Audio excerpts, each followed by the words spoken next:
Hola, ¿qué tal? Soy Andrés Carmona y te doy la bienvenida a nuestro episodio número 143 en Expediente Miss, donde la historia nunca acaba de escribirse.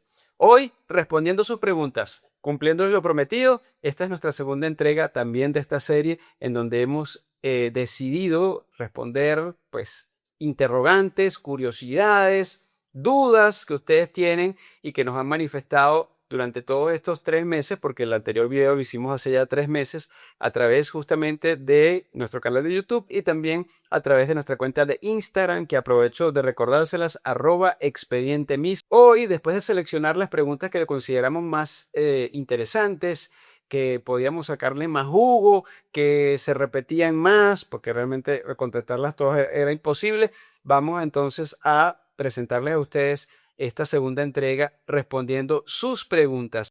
Y quiero entonces hacerles la invitación de que en este mismo video nos dejen sus preguntas nuevas, sus nuevas interrogantes, para que próximamente, en el próximo episodio que hagamos de esta serie, las podamos responder. Y aprovechamos de hacerles también el recordatorio, nunca nos vamos a cansar de ello, de que nos den like, compartan el video, comenten y sobre todo que se suscriban a nuestro canal para seguir creciendo cada día más para nosotros y para ustedes también, sobre todo para ustedes. Nuestro capítulo de hoy en Expediente Miss, respondiendo sus preguntas, parte 2.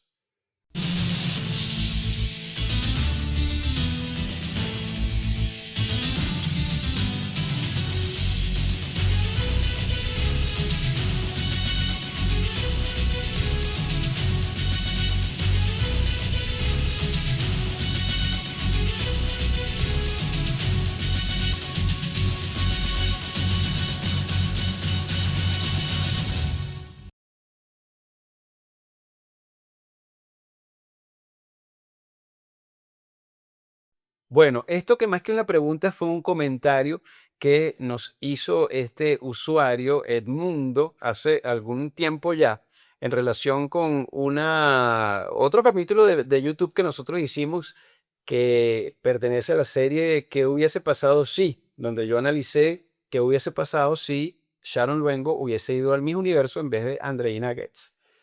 Fíjense. Y por eso es que uno no puede afirmar las cosas así tan tajantemente y menos atacar a otra persona porque crea que está equivocado. Em, yo era uno de los que creyó en algún momento, sobre todo cuando fui pues simple televidente del concurso de Miss Mundo durante muchos años, yo pensaba que realmente ese puntaje que se exhibía en pantalla durante ese video donde las chicas estaban en traje de baño correspondía a su puntuación preliminar, vamos a decirlo así, en traje de baño. Porque creo que Miss Mundo, a partir de los años 80, se dio cuenta de que Miss Universo hacía un segmento semejante, aprovechando de mostrar a su vez locaciones y lugares muy interesantes y muy bonitos del país sede y ese era uno de los segmentos que más me gustaba de Mis Universos, una de las cosas que más extraño de aquellos Mis Universos de los años 80. Entonces Miss Mundo quiso hacer lo mismo y también publicando en pantalla los puntajes de las candidatas. Solo que en el Miss Universo sí sucedía así. El puntaje que tú veías en pantalla era el puntaje de la preliminar en traje de baño. Entonces tú tenías ahí como una idea, ya tenías un tercio de la votación y te puedes hacer una idea más o menos de cuáles iban a ser las finalistas. Mi Mundo hizo lo mismo, visualmente hizo lo mismo, pero el sistema de votación, tal como me lo explicaba mi buen amigo y padre de todos los misólogos, Julio Rodríguez, el sistema de votación de Mi Mundo era muy diferente al de Miss Universo. De hecho, los invito, porque también lo hice, a que consulten el blog de mi buen amigo Julio Rodríguez. Aquí les voy a estar dejando la dirección para que pues lo consulten y además se den banquete con todas las anécdotas, toda la historia que ha logrado recabar Julio en sus investigaciones específicamente del concurso de Miss Mundo año por año. Ahí, bueno, nada tiene desperdicio y estamos compartiendo con ustedes en este momento, vamos a decir, capture de ese blog de Julio en donde explica precisamente cómo se realizó esa votación en el caso del Miss Mundo 90, que se tuvo un doble jurado, un jurado noruego, porque todas las preliminares se hicieron en Noruega, y un jurado en Londres. Eran 12 o 13 jurados. Cada jurado tenía que votar, entiendo, o tenía que hacer una lista de las candidatas que más le gustaban en traje de baño y en traje de gala, y dependiendo de las menciones, la candidata podía tener 2, 4, 3 o un punto. Las que tenían un punto eran las que no habían sido mencionadas en ninguna de las listas. Tenían un punto porque, bueno, para no dejarlas en cero, digamos que para no exponerlas públicamente, de que quedaran, vamos a decir, humilladas al tener un cero en pantalla. Entonces, si se ponen a ver el puntaje de Sharon, que fue la que obtuvo el mejor puntaje, no fue un puntaje perfecto. Hubo un juez que le dio 2 y hubo un juez que le dio 3. Así que tampoco fue un puntaje perfecto. Es que esas cosas no eran aclaradas, y el sistema de Mi Mundo siempre ha sido como muy raro, muy particular. No es como era el del Mi Universo, que era bastante fácil de entender. Entonces, bueno, eso a cualquiera le podía haber generado eh, e- una equivocación o una visión errónea.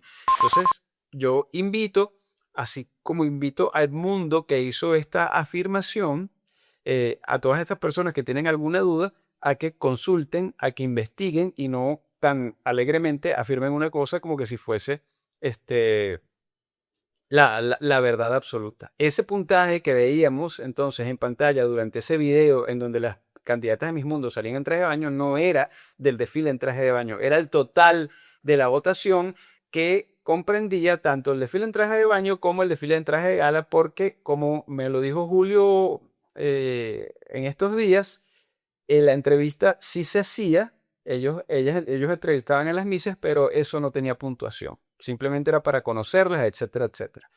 Así que bueno, hay que investigar un poco. También me llama la atención esto que dice Julio en su blog, que ha sido una de las teorías que se ha manejado por parte de algunas personas expertas o conocedoras en la materia, de por qué Shannon Luengo no ganó el Miss Mundo, siendo que era de verdad la candidata más bonita de esa edición y siendo una de las grandes favoritas. Eh, ¿Será verdad? No sé. Pero ciertamente esto que Julio colocó en su blog no fue un invento, fue algo que una propia candidata de ese año le comentó a Julio. Una candidata que se preparó en Venezuela posteriormente y tuvo contacto con Julio y le hizo ese comentario. O sea, no fue un invento de él. Ahora, si la candidata lo hizo con mala intención y fue algo falso, no lo sé. Pero hay algunas personas que afirman entonces que esta fue una de las razones, o pudo haber sido la razón por la que Sharon Luengo finalmente no ganó el mismo voto.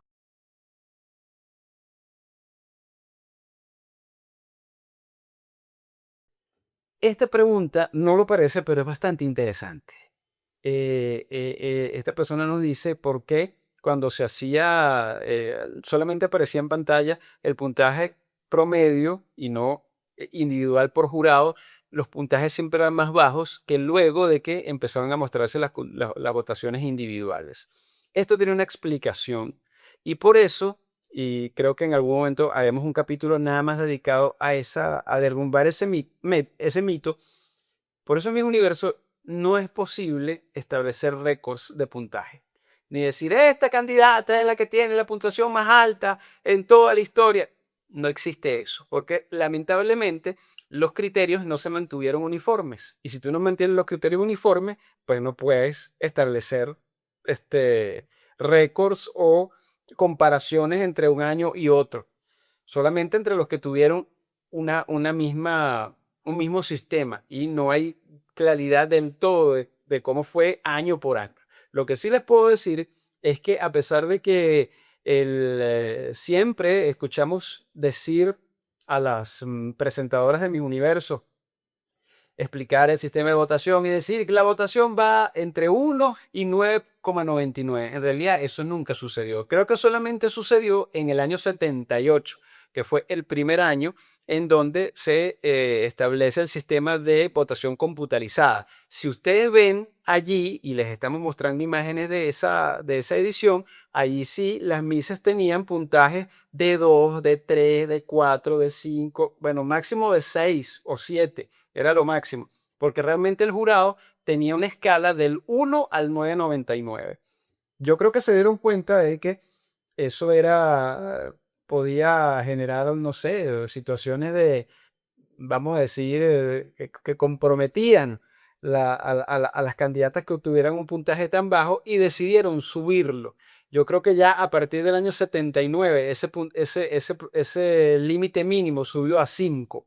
Si ustedes se dan cuenta, ninguna de las candidatas, y fíjense que a partir del año 79 ya nosotros podemos ver los puntajes de la preliminar, de la competencia preliminar, o sea, de todas las 70 y pico de candidatas en el desfile en traje de baño, bueno, ni las que salieron peor tenían un puntaje menor de 5, lo que nos hace presumir que ya allí el límite mínimo había subido a 5.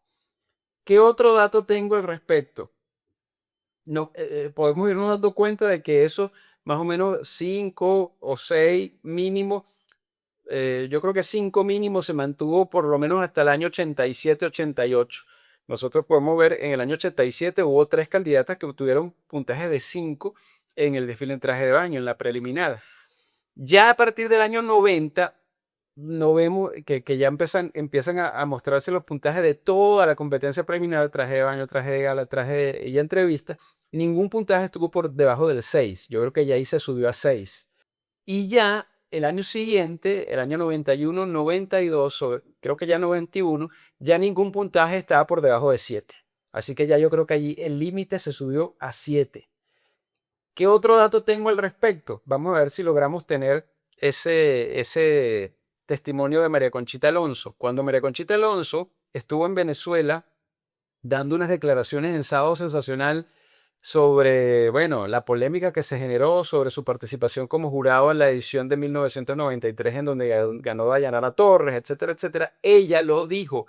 Ella dijo que una de las cosas que le habían dicho a los jurados es que no votaran por debajo de un cierto número.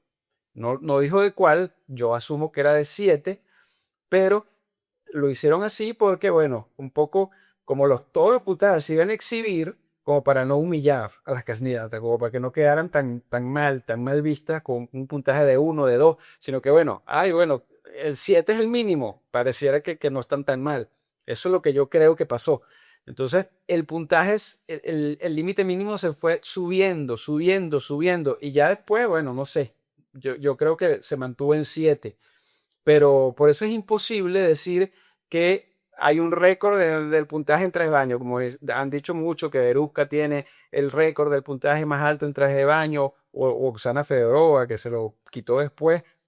No se puede realmente decir nada al respecto porque resulta que a lo largo de los años esos parámetros no se han mantenido constantes. Así que la conclusión es que no hay récords en concurso Miss Universo. Solamente se podrían establecer entre años en donde esos parámetros de puntuación se mantuvieron constantes y no tenemos la certeza de cómo sucedió, en qué año sucedieron, en qué año se cambió. O sea, no hay posibilidad de hacer eso. Así que no hay récords en el concurso Miss Universo, lamentablemente, se los cuento.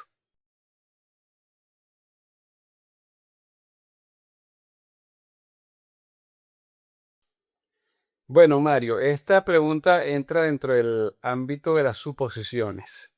Podría formar parte de esas entregas que yo hago de que hubiese pasado sí.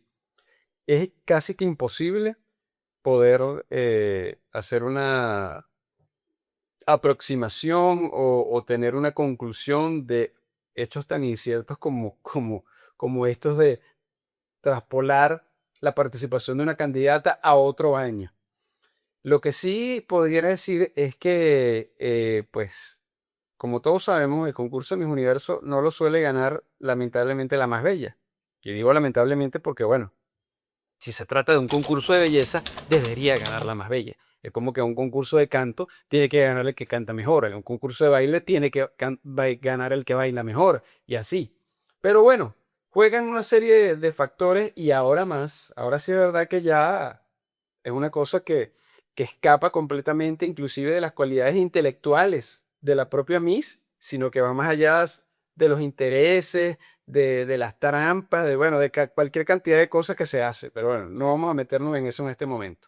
Pero bueno, eh, físicamente Carolina Isaac es obviamente mucho más bella que Lupita Jones, como también creo que era más bella que Michelle McLean, la candidata de Namibia que ganó en esa edición. Lo que pasa es que, como se los estaba comentando, sobre todo además en esa época del Miss Universo, y lo vemos en su misma participación en el año 92, cuando estas chicas clasificaban a una siguiente ronda y se les hacía una pregunta, el puntaje volvía a cero. Y ya el jurado muchas veces se dejaba llevar única y exclusivamente por la respuesta que esa candidata estaba dando en el escenario, y ya quedaba pues completamente disminuido toda la participación que había hecho atrás. A lo mejor se veía muy bella, a lo mejor estuvo muy bien en traje de baño, pero si no respondía suficientemente bien o estaba por debajo de las respuestas de las otras, ya podía tener la posibilidad de quedar eliminada, como justamente le sucedió a Carolina Isaac en el año 92. Así que en ese sentido, y dada que las circunstancias eran las mismas en el año 91, es decir, era la misma dinámica, probablemente hubiese pasado lo mismo. A lo mejor Carolina no hubiera avanzado más en la ronda de preguntas. Y yo ahí sí tengo que decir que creo que Lupita le llevaba una morena en cuanto a oratoria, en cuanto a la desenvoltura que tenía en el escenario. Realmente Lupita no era la más bonita, no lo era, pero sí creo que tenía una proyección de lo que en ese momento parecía que estaba buscando el concurso en el universo, que era una Miss profesional, que se viera profesional. Yo creo que esto comenzó a partir del año de Bárbara Palacios. Del 86 en adelante, si ustedes se ponen a ver, casi todas las ganadoras eran quizás mujeres que no eran tan bellas o no eran las más bellas de su año, pero que sí tenían esa proyección de, ellos querían como dejar atrás un poquito el tema de la chica bonita, universitaria, ¿sabes? Que quería ser estrella de cine, sino que bueno, empezar con ese cuento del empoderamiento. El tema del empoderamiento en el concurso de mi universo para mí surgió a partir de la segunda mitad de la década de los 80. Por alguna razón, ellos se dieron cuenta o pensaron que era necesario que las ganadoras de este concurso fuesen mujeres que tuvieran una proyección más de profesionales, de mujeres empoderadas, de mujeres que podían llegar a posiciones importantes por su intelecto y no solamente por su belleza, porque muchas tuvieron ese perfil. La misma Bárbara Palacios, Cecilia Boloco, la misma Mona Groot, a pesar de que era enfermera y todo eso, pero era una chica también con mucho aplomo. Lupita Jones ya era una chica graduada, Michelle McLean, todas. Quizás Dayanara es la que rompe un poco eso, y también Alicia Machado, que por eso es que en el caso de Dayanara, a mí me parece tan extraño que ella haya ganado el concurso de Miss Universo, porque en esa época justamente los jurados buscaban todo lo que ella no proyectaba, que era justamente una mujer segura, una mujer aplomada, una mujer más madura, una mujer con más proyección en su oratoria. Entonces, creo que en ese sentido hubiese sido difícil que le ganaran a Lupita Jones por muy bella que fuese una candidata. Realmente creo que de hecho el grupo del año 92 era físicamente superior al del año 91, pero ahí no hay nada escrito, sino que lo diría Brooke Mahelani Lee y Impule Cuelagoe y una cantidad de candidatas allí que han ganado a pesar de no ser las más bellas.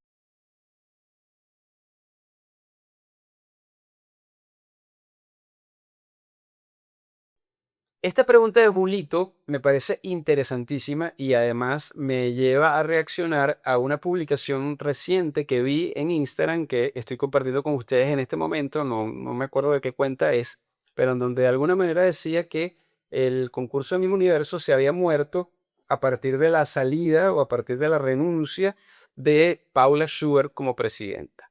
Cosa con la que yo estoy completamente en desacuerdo, porque yo considero, al igual que comentó un amigo mío en ese mismo post que les estoy señalando, que para mí el concurso Miss Universo murió en el momento en que Donald Trump lo vendió.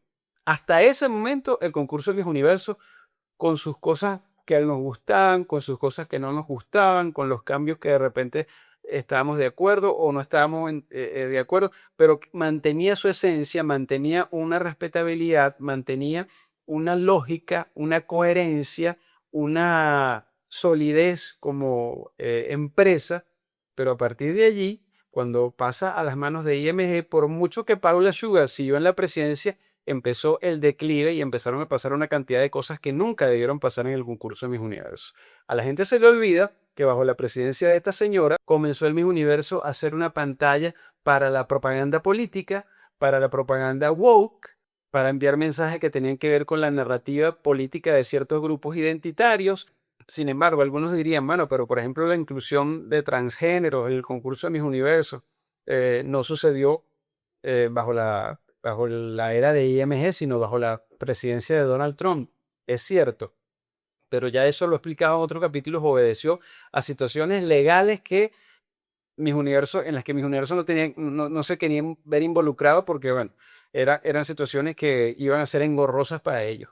Y hasta ahí lo dejaron. Pero durante la era de IMG es cuando se le da realmente fuerza, cuando se le da realmente visibilidad a esa situación y se utiliza esta y otras situaciones también para propaganda política. Hasta que se convirtió prácticamente eso en un festival de narrativa woke y de narrativa de izquierda. Bajo la presidencia de esta señora fue que una chica como la candidata de Nepal del año 2023 logró clasificar en las semifinalistas.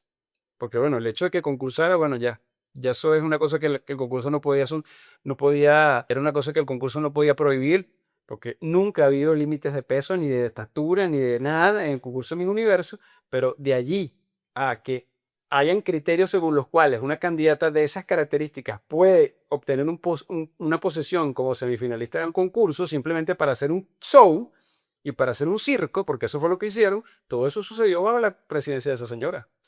Bajo la presidencia de esa señora fue que se eliminó el límite de edad del concurso de Miss Universo y ahora tenemos mujeres de 60, de 50, de 70 aspirando a ser Miss Universo. Toda esa deformación y toda esa utilización del concurso de Miss Universo como un panfleto, como un instrumento de propaganda política ocurrió bajo la administración de esa señora.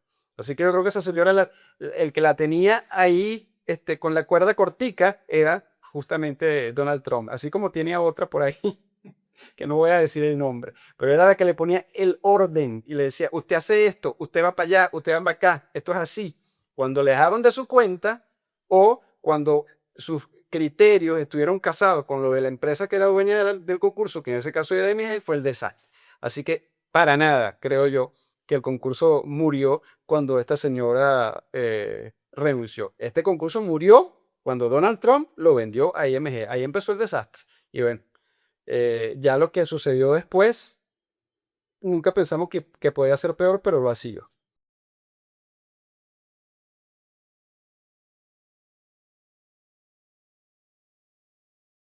Bueno, esta pregunta de Juan Sebastián la tengo que responder muy rápidamente en el sentido de decir que yo utilicé imágenes que me parecían icónicas del concurso de Miss Universo.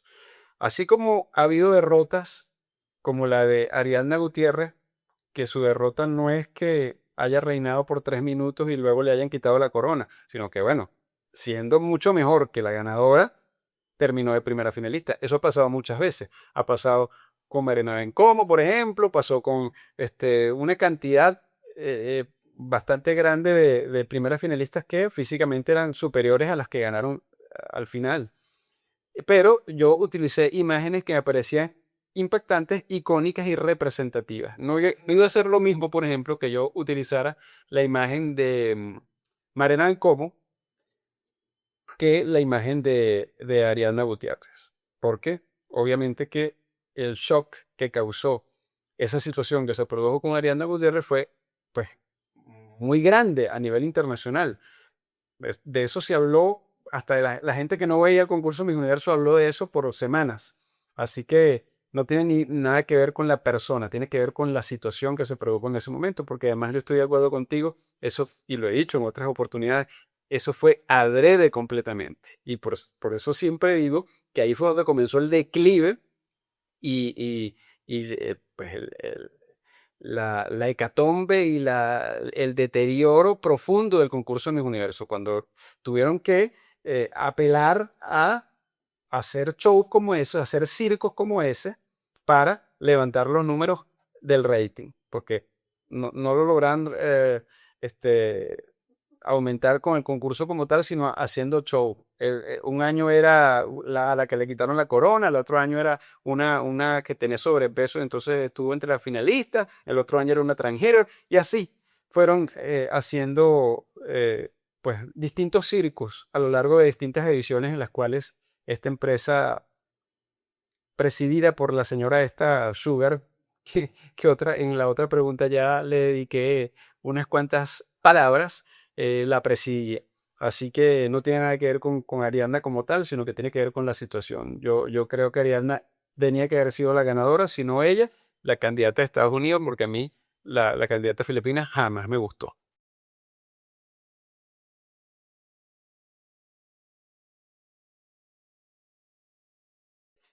Interesante esta pregunta del doctor Jiménez. Y es parecida a la que me están haciendo o a la que me hicieron sobre Carolina Isaac y Lupita Jones. Es muy difícil, como les digo, hacer elucubraciones sobre una candidata en otra edición del Miss Universo. Sí se puede hacer, pero bueno, nunca sabemos si lo que estamos pensando que pasaría realmente pasaría. Yo considero que el triunfo de Elis Quiñones está planchado. Yo no quiero decir que fue fraudulento, porque no lo creo para nada. Fue un triunfo legal. Ella era una muy buena candidata. Para mí yo lo hubiese puesto de tercera, era la tercera que más me gustaba. Pero todo lo que había alrededor de ella en ese concurso, pues hacía pensar que sí o sí iba a ser la ganadora. Yo creo que la única forma de que a lo mejor no ganara es que se quedara muda en la respuesta o pasara algo así. Pero de resto, iba a ganar sí o sí, independientemente de que tuviese una más bonita o más impactante. Para mí la griega era más impactante. Quizás no era más bonita, pero era más impactante. Era una mujer que hoy día ya podríamos decir forma parte de una de esas misas de culto por parte de los fans. Eh, Eva Ekberg era una candidata espectacular también, y así. Pero siento que ella tenía todas las de ganar ese año. Y probablemente si Oksana Fedorova, como realmente le correspondía, porque realmente la candidata que debía haber representado a Rusia ese año era Oksana. Era esa Oksana y no la otra Oksana, porque la otra se llama Oksana. La otra se llama Oksana Kalandritis, una cosa así. Ella era la que había quedado segunda en el concurso de Mi Rusia y Oksana no había podido ir en esa oportunidad, creo que también por las mismas razones por las cuales renunció después, por los estudios, por la broma, no sé. Lo cierto es que no fue y le correspondió ir al año siguiente. Pero bueno, creo que probablemente Denis Quiñones hubiera ganado de todas maneras y ¿cómo se llama? Y nos hubiéramos perdido a la Miss Universo más bella que hemos tenido en toda la historia, que es Oksana Fodorova. O sea, hubiera sido una cosa verdaderamente triste. Pero bueno, no fue así. El destino está escrito de que Oksana Fedorova fuera Miss Universo al año siguiente. Yo también soy una persona que creo firmemente en el destino. Todo está escrito, todo lo que va a pasar, queramos o no. Así que creo que las cosas estaban dadas para que sucedieran de la manera en que sucedieron.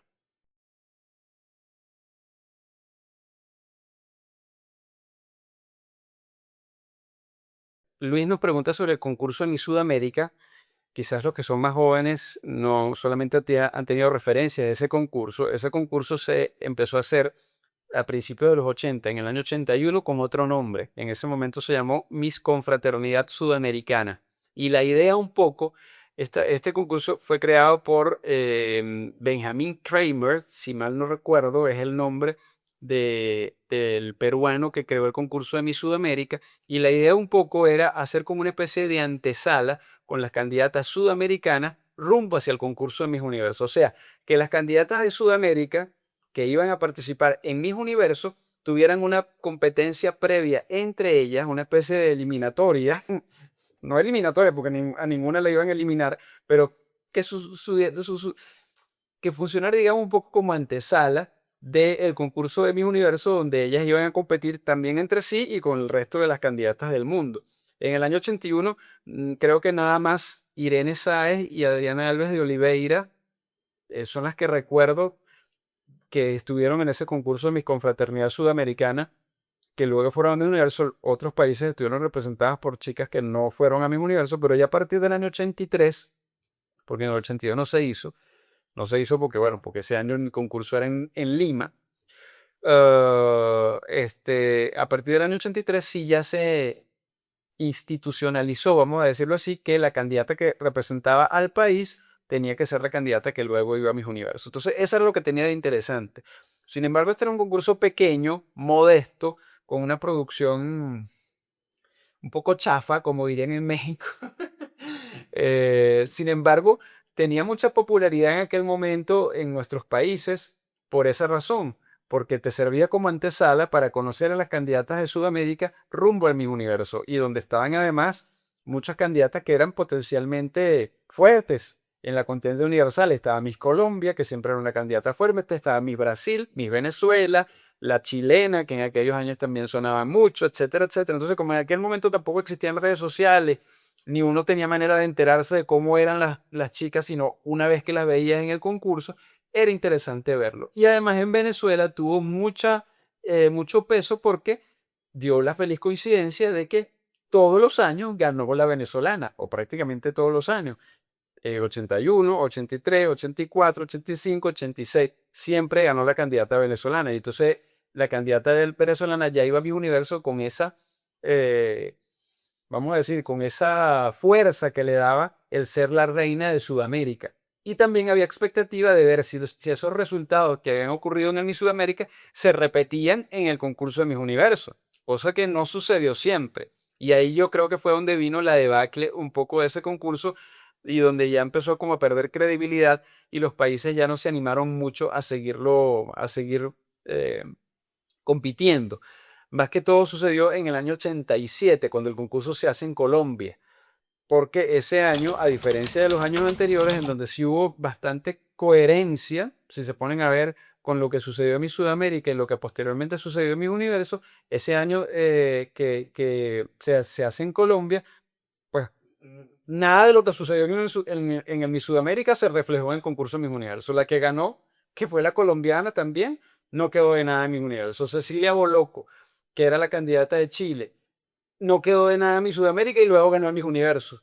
La uruguaya, que quedó primera finalista en Miss Sudamérica, no clasificó tampoco en Miss Universo. La peruana no clasificó en Sudamérica y sí clasificó en Miss Universo. Entonces ahí ya empezó a verse como que había como un manejo raro en los resultados, y ya al año siguiente, en el año 88, que se volvió a hacer en Lima, ya de hecho, por ejemplo, Venezuela no envió a Yajaira Vera, que era la titular, sino que envió una finalista, envió a Bonnie Rey, que había quedado quinta finalista en el concurso de Miss Venezuela, la mandaron como representante, pero ya ahí se empezó a desvirtuar porque empezaron los países a enviar candidatas que no eran las titulares o no eran las que iban a competir en Miss Universo.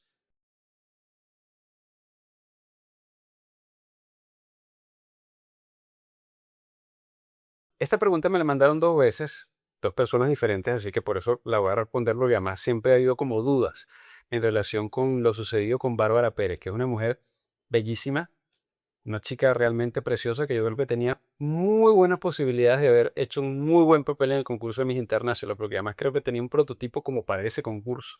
Esas mujeres que son como unas muñequitas.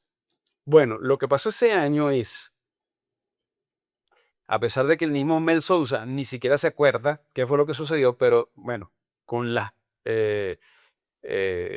datos que yo tengo de prensa y de lo que he podido escuchar posteriormente de personas que estuvieron involucrados con el concurso Miss Venezuela en esa época, es que ese año hubo una crisis de patrocinantes en el concurso Miss International y no hallaban cómo hacerlo o anunciaron que no lo iban a hacer, porque no tenían patrocinantes, no tenían plata. Eso inclusive salió publicado en Venezuela Gráfica, me acuerdo clarito. No les muestro la reseña en este momento porque la verdad es que no tuve tiempo de buscarla, pero recuerdo perfectamente que eso de que Miss International ya no se iba a hacer, salió inclusive en la revista Venezuela Gráfica, que era una revista de espectáculos que era muy famosa en aquel momento y era muy seguida por quienes éramos fans de los concursos de belleza, etcétera, etcétera. Y recuerdo también que tengo unas declaraciones, un testimonio de Osmel Sousa en alguna entrevista, en algún programa de esos que yo tengo de finales de los 90 de esta época, en donde alguien le pregunta, ay, ¿es verdad que el Miss International ya no se va a hacer? Y él aclara y dice, Miss International está suspendido este año, porque están buscando patrocinantes, pero es nada más por este año. Entonces, bueno, lo cierto fue que anunciaron que lo iban a hacer el concurso y luego en diciembre o noviembre, ya finales de año, anuncian que sí lo van a hacer. Como una cosa un poco de emergencia, porque creo que mis internacionales siempre que era como en octubre, septiembre, bueno, y este año lo quisieron hacer en diciembre porque, bueno, no habían podido conseguir los patrocinantes para hacerlo. Para no dejarlo de hacer, al final lo hicieron a finales del año. Creo entender, y esa parte sí no estoy completamente seguro, pero sí creo recordar que lo que pasó fue que Bárbara, a quien le iba a corresponder ir a mis Internacional en el 99, o sea, la que ganaba en el 98 iba en el año siguiente. O sea, que iba a pasar mucho tiempo desde su coronación hasta su compromiso internacional.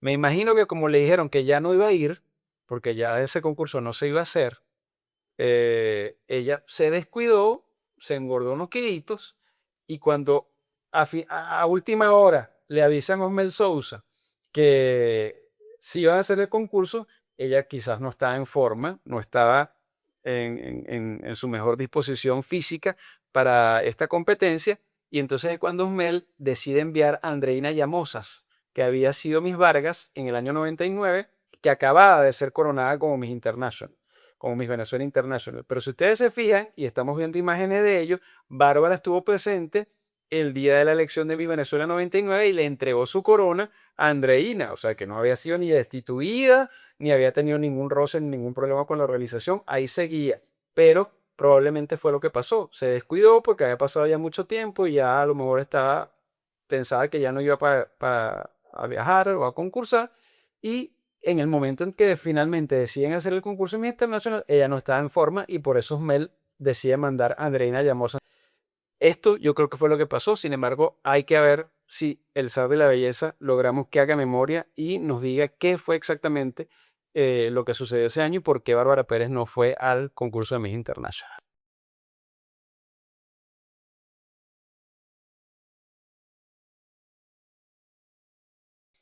Mire, eh, obviamente que ya mis criterios o mis opiniones sobre Miss Venezuela son muy distintas a las que yo podía tener antes porque muchas cosas cambiaron y mi perspectiva y mi visión del concurso también ha cambiado.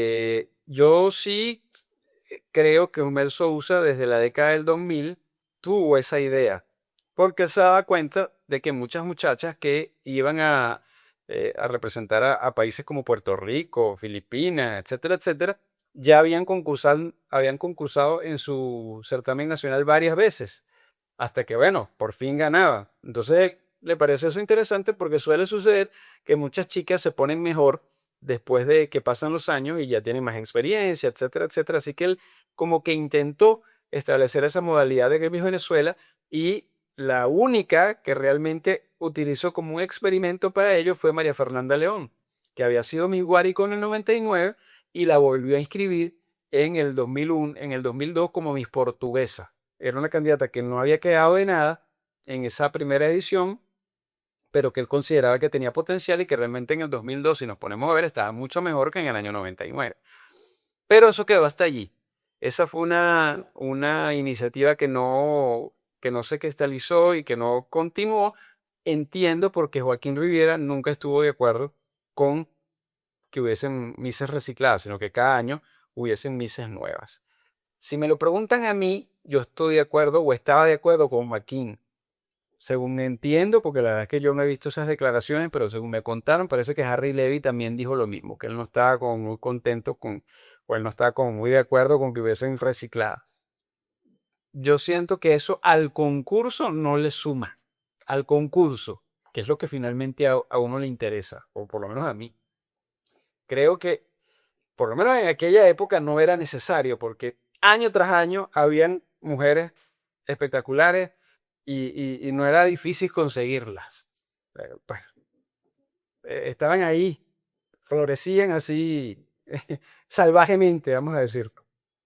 Entonces, no había necesidad de incluir candidatas que ya habían estado en el Miss Venezuela y quitarle la oportunidad a otras chicas que iban a vivir esa experiencia por primera vez y que eran tan buenas o mejores hasta que las que ya habían estado.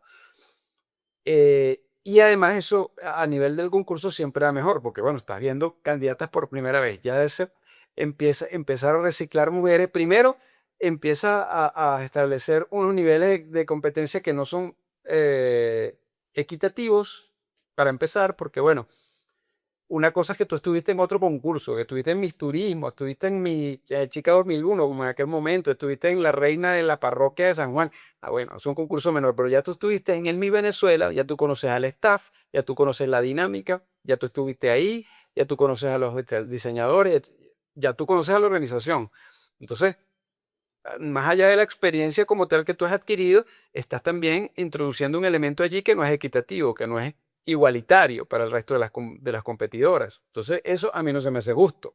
No me parece que además es bonito ver en el concurso otra vez a la misma mujer, pero con otro pelo, con otra color de pelo, y entonces, además, eso se ha vuelto en los últimos años como una especie de profesión. Ahora hay misses hay mujeres que esa es su profesión, ser Miss.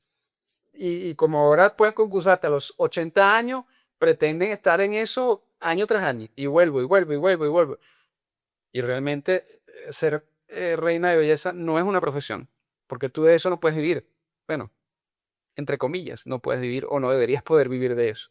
No es como otra profesión como la de modelo, por ejemplo, que tú como modelo podés hacer muchas cosas por muchos años o como otras profesiones o actividades. Ser reina de belleza es someterte a un jurado año tras año y tú con eso que estás ganando. ¿Estás ganando dinero con eso? No. La que gana dinero en todo caso es la que es coronada esa noche, pero las demás candidatas no son lo que te trae son este, eh, gastos y dineros que tienes que invertir.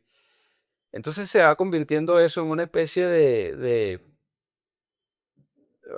una situación ahí que a mí en lo particular no se me hace simpática. Entonces mujeres una y otra y otra y otra y otra vez. Entonces ya a la quinta vez ya tú no ves qué más cirugías se han hecho. Y entonces la gente dice, no, tiene que ganar porque es que lo he intentado 10 veces, pobrecita. Todas esas cosas pasan. Entonces, a mí en lo particular esa idea no me gusta. Pero, si yo le soy sincero, ya yo no soy seguidor del concurso Miss Venezuela como lo era antes. Ya me dejó de importar como me importaba antes. Entonces, bueno.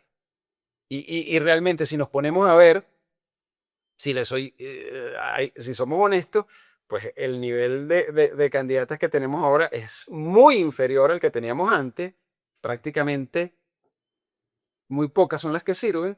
Entonces, bueno, si esa es la única vía que consiguen para tener año tras año un grupito por lo menos competitivo y tener candidatas que sean de un mejor nivel, será reciclándola. Bueno, a lo mejor será así. Pero a mí, en lo particular, es una idea que en general, y no lo estoy diciendo para mi Venezuela en particular, pero en general no se me hace día al día.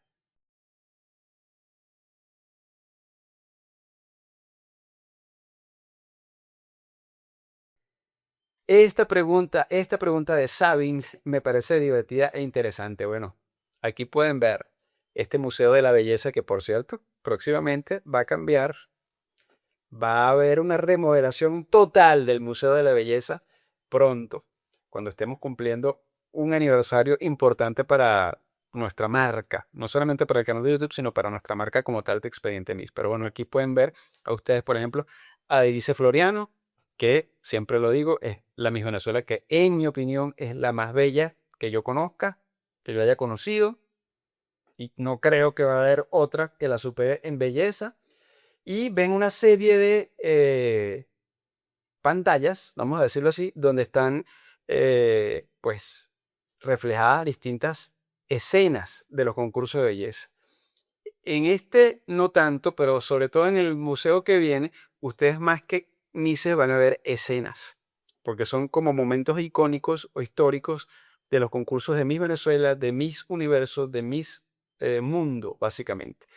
Y en realidad no tiene tanto que ver con que me guste una candidata o no, o que sea mi favorita o no, o que tenga un significado o no, sino que son primero se trata de hacer como un equilibrio, yo trato de que haya un equilibrio, de que hayan chicas de mis Venezuela, que hayan chicas de mis universos, que hayan chicas de mis mundos, que hayan chicas de distintas tipologías, situaciones o imágenes icónicas de los shows, etcétera, etcétera.